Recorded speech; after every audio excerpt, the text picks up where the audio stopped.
Buenos días, soy el doctor Carlos León, soy oncólogo clínico del Hospital Daniel Alcides Carrión. A través de este medio daremos a conocer temas de cáncer, informar de cáncer a la población. Esta vez trataremos del cáncer testicular y nos acompaña el doctor José Carlos Revilla López.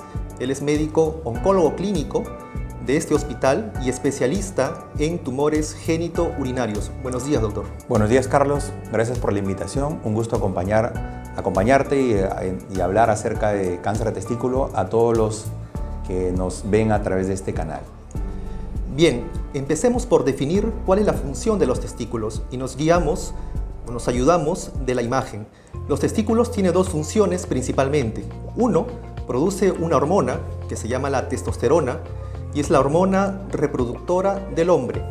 Segundo, se encarga de la maduración de los espermatozoides, el cual lo va a hacer aptos para la fecundación. Es importante también mencionar que los testículos inicialmente están en el abdomen, en la etapa fetal. Posteriormente, conforme va madurando, los testículos descienden, el cual ocurre antes o poco después del nacimiento. Doctor Revilla, ¿cuál es la epidemiología? ¿Cuán frecuente es el cáncer testicular en el mundo, en el Perú? Si hay alguna distribución en cuanto a las etnias. Correcto. En realidad se considera una neoplasia rara porque no es muy frecuente en global, pero es la neoplasia más frecuente en el adulto en edad joven y en edad productiva. Es la neoplasia que principalmente ocurre entre los 20 y 40 años de edad. Más o menos se espera 1 a 3 pacientes con cáncer de testículo por 100.000 habitantes. Bien, ahora los factores de riesgo. ¿Hay causas identificadas para que un varón, un adulto joven, desarrolle cáncer testicular a lo largo de la vida? En realidad sí tenemos algunos factores de riesgo, Carlos. El principal probablemente tenga que ver con el descenso o los fenómenos del descenso testicular. Como le explicaste al inicio, el testículo en la vida intrauterino, cuando la mamá está embarazada del pequeño, el testículo se forma casi alrededor del abdomen del bebé y en el momento del parto o los días subsecuentes al parto, los siguientes 3 primeros meses, desciende a la bolsa escrotal.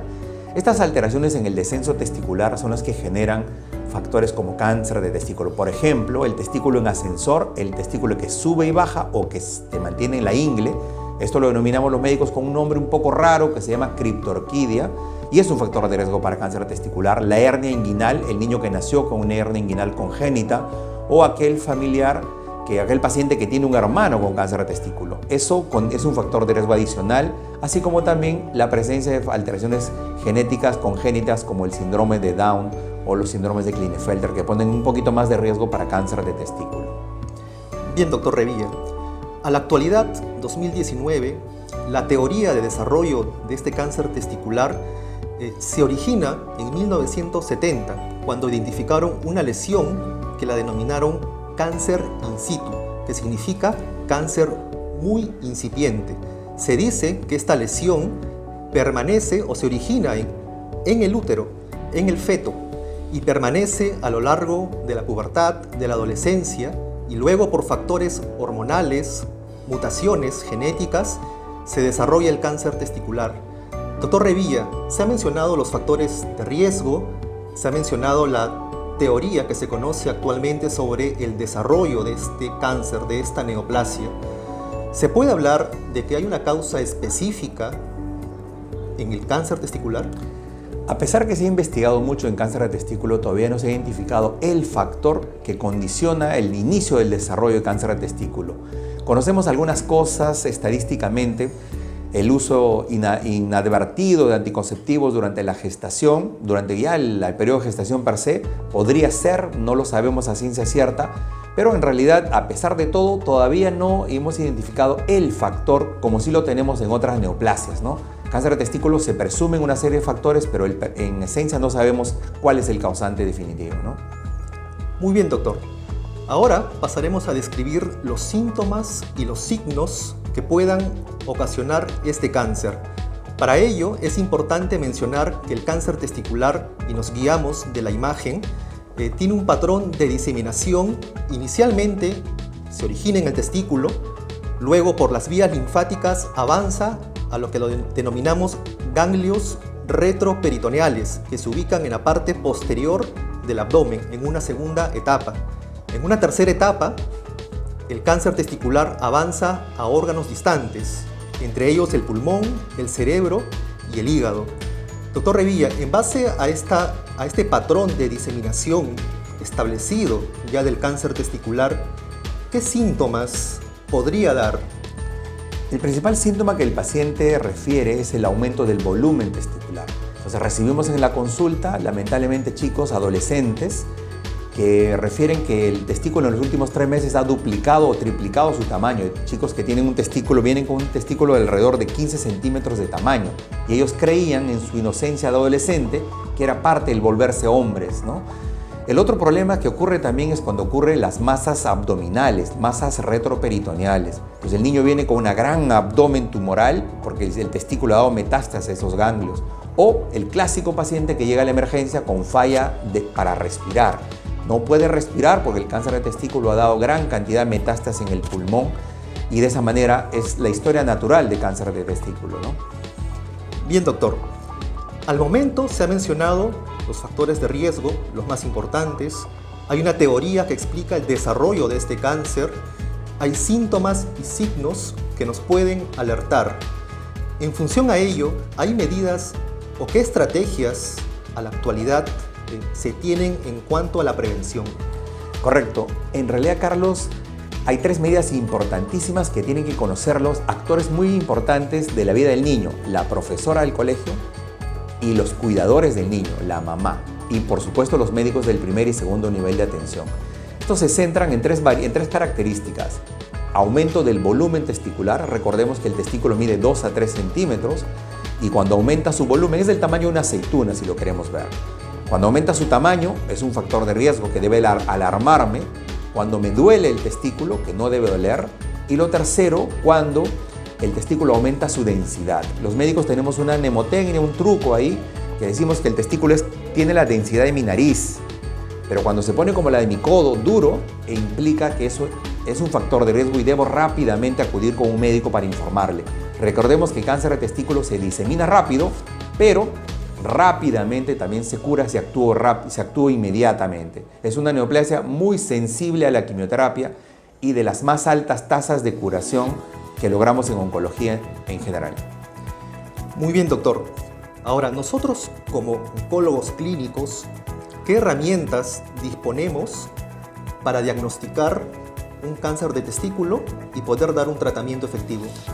Las herramientas para diagnosticar se basan principalmente en una biopsia de alguna lesión de riesgo o la extracción del testículo para estudiarlo principalmente, la presencia de pruebas de sangre que nosotros lo llamamos marcadores tumorales, que son sustancias que el testículo libera a la sangre y yo la puedo medir.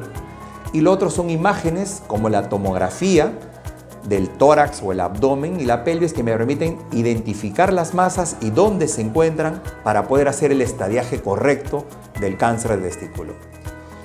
¿Tendría algún valor la ecografía Doppler que la usamos? ¿En qué situaciones la usamos o la indicamos? En realidad la ecografía es básica para el estadiaje de un cáncer de testículo porque me permite es la primera herramienta que me va a permitir saber si hay un tumor en el testículo y cómo está el otro testículo.